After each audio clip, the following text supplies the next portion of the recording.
पंचकुला स्थित भारतीय जनता पार्टी के प्रदेश कार्यालय पंचकमल वंदे मातरम की 150वीं वर्षगांठ के अवसर पर कार्यक्रम आयोजित किया गया।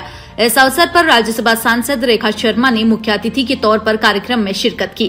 कार्यक्रम में पूर्ण वंदे मातरम का सामूहिक गायन किया गया। आज प्रदेश कार्यालय को सजाया गया ताकि वातावरण उत्सवमय और राष्ट्रभाव से ओतप्रोत रहे। इस अवसर पर जिलाध्यक्ष अजय मित्तल सहित कई पदाधिकारी व कार्यकर्ता भी मौजूद रहे।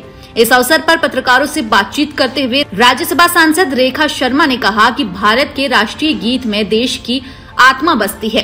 बंकिम चंद्र चटर्जी जी द्वारा देशभक्ति से ओतप्रोत गीत आजादी की गाथा को लिखने में महत्वपूर्ण सेतु रहा।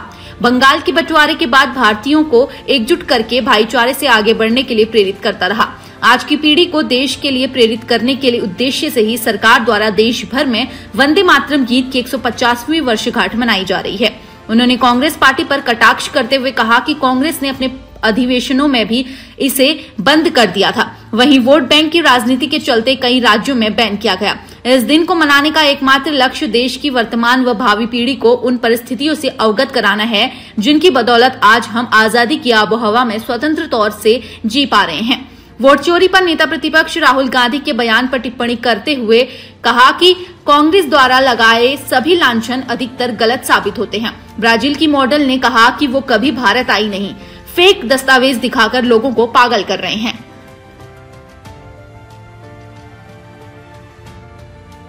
आज 150 वर्ष पूरे हो चुके वंदे मातरम राष्ट्रीय गीत को लेकर, तो क्या कहना चाहेंगे?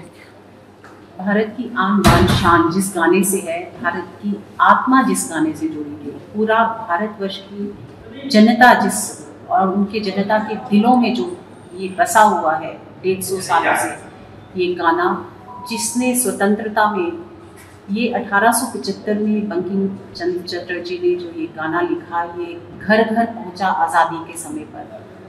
और स्पेशली जब बंगाल का पार्टीशन किया गया उस समय ये गाना बंगाल को जोड़ने के लिए, भारत को जोड़ने के लिए हर कंठ पे था, हर हृदय में था। ऐसे मुझे लगता है गाने को और ऐसे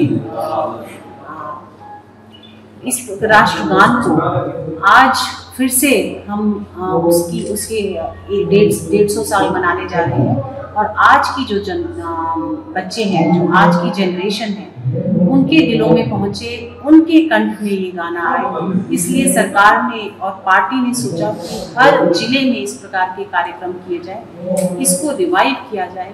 कांग्रेस ने कहीं ना कहीं अपने समय में इसको पीछे रखा गया।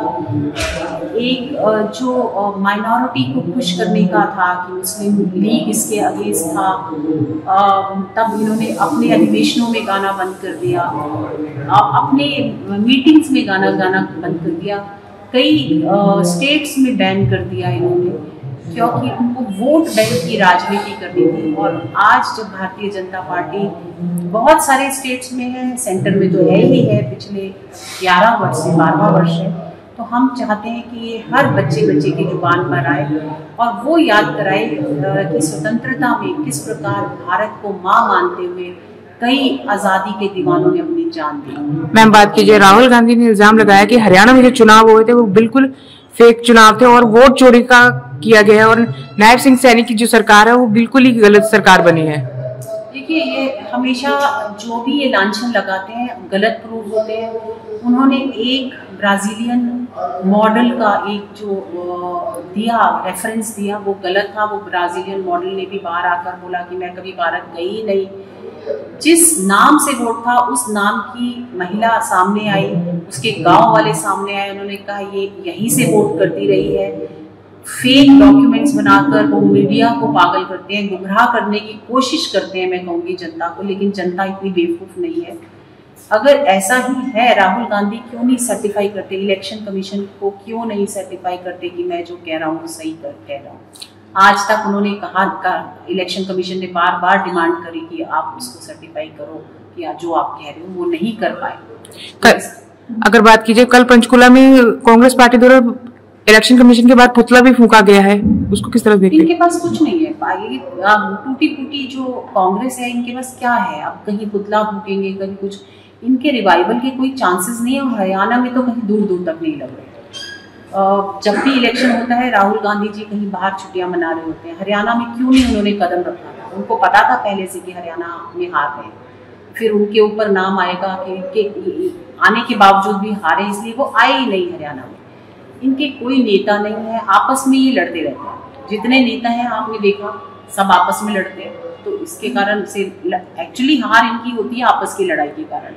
अगर बात कीजिए नायब सिंह सैनी जी की, एक वीडियो वायरल की जा रही है जिसमें वो कह रहे थे चुनाव से पहले कि सब कुछ व्यवस्थित है और हम जीत रहे हैं। तो ये व्यवस्थित है, हमारी पार्टी व्यवस्थित तरीके से चुनाव लड़ती है, व्यवस्था अच्छी है हमारी पार्टी की। हमारी पार्टी हमेशा चुनाव मोड में रहती है। आज भी आप देखेंगे हर रोज हमारे कार्यक्रम चल रहे हैं। क्यों? हम जनता के साथ जुड़े रहते हैं, हमें सिर्फ इलेक्शन के टाइम जुड़ने की जरूरत नहीं होती, हम हमेशा जुड़े रहते हैं। इसलिए उन्होंने कहा था कि हम व्यवस्थित हैं और हम जीतेंगे 100%। आज भी आप इलेक्शन करा लीजिए, मैं कहती हूँ हम जीतेंगे, क्योंकि हम हमेशा काम रहते हैं, हम हमेशा जनता के साथ रहते हैं। बात की जाए तो ये मुद्दा बिहार चुनाव को लेकर ही उठाया जा रहा है। वो कोई भी चुनाव हो, इलेक्शन से पहले वो ये बात करते हैं, हारने के बाद कहते हैं कि मशीन्स में कुछ गड़बड़ी थी। अभी आने वाला है 14 के बाद वो मशीन्स में